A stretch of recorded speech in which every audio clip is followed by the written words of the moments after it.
Hello everyone, আরেকটি ভিডিওতে আপনাদের সকলকে স্বাগতম। সো এই ভিডিওতে আমরা ইয়ার ডায়াগ্রামের বেসিক একটা বিষয় নিয়ে কথা বলবো এবং এই ভিডিওটা অনেক বেশি ইম্পর্ট্যান্ট। সবাই এই ভিডিওটা অনেক মনোযোগ দিয়ে দেখার চেষ্টা করবেন। সো আমরা এর আগের ভিডিওতে কি বলেছিলাম, এখানে এমপ্লয় এটা হচ্ছে একটা এন্টিটি, এখানে ডিপার্টমেন্ট এটা হচ্ছে আরেকটা এন্টিটি, তাই না? এখন এখানে এই যে ওয়ার্কস ফর যেটা আছে এটা আমরা কি বলতেছি, ওয়ার্কস ফরটা হচ্ছে একটা রিলেশন যেটা এমপ্লয়ি আর ডিপার্টমেন্টের মধ্যে, ঠিক আরেক সেমভাবে ম্যানেজেস এটাও একটা রিলেশন এমপ্লয়ি আর ডিপার্টমেন্টের মধ্যে। তাহলে আমরা এখানে যেটা দেখতে পাচ্ছি এটাকে আমরা কি বলতেছি, এটা হচ্ছে আমাদের রিলেশনটা, তাই না? ওকে, এখানে যদি আমরা এই নোটেশনগুলো খেয়াল করে দেখি, এখানে আমার দুইটা টার্ন আছে, তাই না? এই দুইটা টার্ন কি বলতেছে, ম্যান্ডেটরি ওয়ান। এখানে আমরা যদি বক্সে দিয়ে খেয়াল করি এটা হচ্ছে আমার এন্টিটি আর এটা হচ্ছে আমার রিলেশনশিপ, তাই না? এখানে যদি আমরা খেয়াল করি এটা হচ্ছে এন্টিটি আর এটা হচ্ছে রিলেশনশিপ। সো আমাদের ডান দিকে আছে এন্টিটিগুলো আর বাম দিকে আছে রিলেশনশিপগুলো, তাই না? আমার যদি এখানে দুইটা টার্ন থাকে, কোথায় দুইটা টার্ন থাকতেছে, এটা হচ্ছে এন্টিটির সাথে থাকতেছে। ওকে ওকে, রিলেশনশিপের সাথে কিন্তু কোনো সম্পর্ক নেই, আমাদের সম্পর্কটা হচ্ছে এন্টিটির সাথে। সো আমরা এখানে কি বলতেছি, এটার নাম বলতেছি ম্যান্ডেটরি ওয়ান, এটাকে কি বলতেছি ম্যান্ডেটরি মিনি, এটাকে কি বলতেছি অপশনাল ওয়ান, এটাকে কি বলতেছি অপশনাল মিনি। ওকে, কেন বলতেছি আমরা একটু পরেই দেখতে পাবো আসলে এখানে ঘটনাটা কি ঘটতেছে। তবে আমাদের একটা জিনিস মনে রাখতে হবে, আমাদের ফার্স্ট যে টার্মটা আছে এটা হচ্ছে আমাদের আপার লিমিট, আর এই যে সেকেন্ড যে টার্মটা আছে এটা হচ্ছে আমাদের লোয়ার লিমিট। ওকে, এই আপার লিমিট এবং লোয়ার লিমিট এটা বেশিরভাগ ভিডিওতে আলোচনা করা হয় না। এই দুটো জিনিস কিন্তু অনেক বেশি ইম্পর্টেন্ট, আমাদের এই দুটো বুঝতে হবে। ওকে, এখানে আপার লিমিট কি আর লোয়ার লিমিট কি। সো এখানে কি বলতেছি, ম্যান্ডেটরি ওয়ান মানে হচ্ছে অবশ্যই একটা রিলেশন একটা এন্টিটির সাথে, সরি, একটা ইনস্ট্যান্সের সাথে রিলেশনশিপ করতেই হবে। এখানে ম্যান্ডেটরি মেনি মানে অবশ্যই মিনি ইনস্ট্যান্সের সাথে রিলেশনশিপ, এখানে যে রিলেশনশিপটা থাকবে সেই রিলেশনশিপটা গঠিত হতে হবে। এখানে অপশনাল ওয়ান বলতে বোঝাচ্ছে যে একটা ওয়ানের সাথে সম্পর্ক, একটা মানে হচ্ছে একটা ইনস্ট্যান্সের সাথে সম্পর্ক হতেও পারে, নাও হতে পারে। এখানে আমরা অপশনাল মেনি বলতে বোঝাচ্ছি যে অনেকগুলো রিলেশনশিপের সাথে, অনেকগুলো এন্টিটির সাথে, সরি, অনেকগুলো ইনস্ট্যান্সের সাথে রিলেশনশিপ হতেও পারে, নাও হতে পারে, তাই না? অপশনাল মেনি যেহেতু, অর্থাৎ একটাও হতে পারে অনেকগুলোও হতে পারে। ঠিক আছে, সো এর পরেরটাতে আসি। আমরা এখানে আসলে দেখার চেষ্টা করি যে এটা কিভাবে কাজ করতেছে।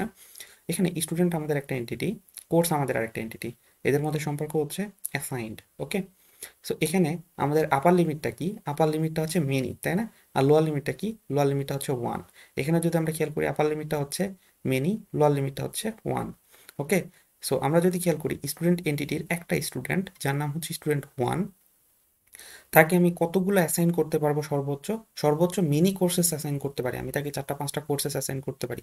কিন্তু এমন কি কোনো স্টুডেন্ট হওয়া সম্ভব যে একটা ভার্সিটিতে ভর্তি হয়েছে কিন্তু তাকে আমি কোনো কোর্সই অ্যাসাইন করি নাই? এটা কিন্তু হওয়া সম্ভব না, তাই না? তাহলে আমি এখানে কি বলতেছি, মিনি কোর্সে অ্যাসাইন হতে পারে কিন্তু অ্যাটলিস্ট ওয়ান কোর্সে অ্যাসাইন হতেই হবে। ওকে, এটা হচ্ছে এই চিহ্ন দ্বারা প্রকাশ করতেছে।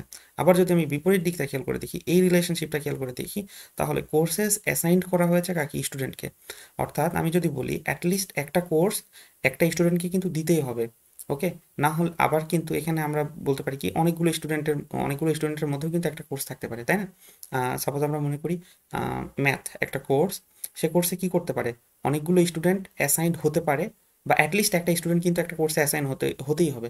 কারণ একটা জিনিস, নর্মাল একটা বিষয় আমরা খেয়াল করে দেখি, আমার ভার্সিটিতে একটা কোর্স আছে যে কোর্সে কেউ কখনো এনরোলই করতেছে না, তাহলে আসলে কি ওই কোর্সটা আমার কোনো রাখার দরকার আছে?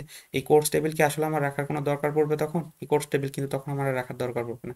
তাহলে আমি কি বলতেছি, লোয়ার লিমিট হচ্ছে ওয়ান, অ্যাটলিস্ট ওয়ান স্টুডেন্ট কিন্তু মানে অ্যাটলিস্ট কোর্সটা, একটা কোর্সকে একটা স্টুডেন্টের সাথে রিলেশনশিপ তৈরি করতে হবে, বা ওই কোর্সটা একাধিক স্টুডেন্টের সাথে, যেমন ম্যাথ কোর্স একাধিক স্টুডেন্ট কিন্তু ম্যাথ কোর্সটা নিতে পারে, তাই না?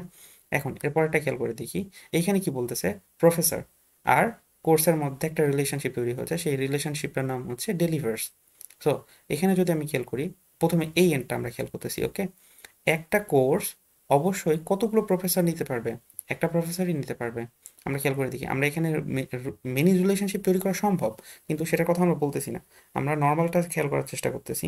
আমার একটা কোর্স কয়টা প্রফেসর নিতে পারবে, অ্যাটলিস্ট ওয়ান প্রফেসর নিতে পারবে। অ্যাটমোস্ট কয়টা প্রফেসর নিতে পারবে, অ্যাটমোস্ট ওয়ান প্রফেসরই নিতে পারবে। এক্ষেত্রে আমি বলতেছি ওকে, আমার এই যে সম্পর্কটা আছে এখানে, অ্যাটলিস্ট ওয়ান মানে সর্বনিম্ন 1 এবং অ্যাট মোস্ট 1, অর্থাৎ শুধুমাত্র একটা কোর্স একটা টিচারই একটা প্রফেসরই নিতে পারবে। আবার এদিক থেকে যদি আমি খেয়াল করি, আমার কাছে এমন কি প্রফেসর থাকা সম্ভব আমার ভার্সিটিতে যে আসলে কোনো কোর্সই নিবে না?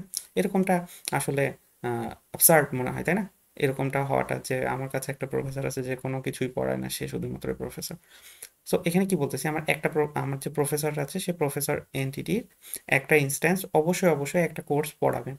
ওকে, এখানে যদি আমরা খেয়াল করি ম্যান্ডেটরি ওয়ান মানে কি, অ্যাটলিস্ট ওয়ান হতেই হবে, তাই না? ঠিক সেরকমভাবে এখানে ম্যান্ডেটরি ওয়ান, একটার সাথে সম্পর্ক তৈরি করতে হবে, অর্থাৎ একটা প্রফেসরের সাথে একটা কোর্সের সম্পর্ক তৈরি করতেই হবে, তাই না? এখানে যদি আমার পরেরটা খেয়াল করি, ম্যান্ডেটরি মিনি মানে হচ্ছে এখানে যে ঘটনাটা ঘটতেছে আমি যেটা বললাম, ম্যান্ডেটরি মিনি মানে হচ্ছে মিনি রিলেশনশিপ তৈরি করতে হবে। ওকে, সো ভালো থাকবেন, সকলকে ভালো রাখবেন। পরবর্তী ভিডিওতে আমরা এখানে আমাদের যে রিলেশনশিপের যে বিষয়গুলো আছে সেই প্রত্যেকটা বিষয়গুলো নিয়ে একটা একটা করে আলোচনা করব। দেখা হচ্ছে পরের ভিডিওতে।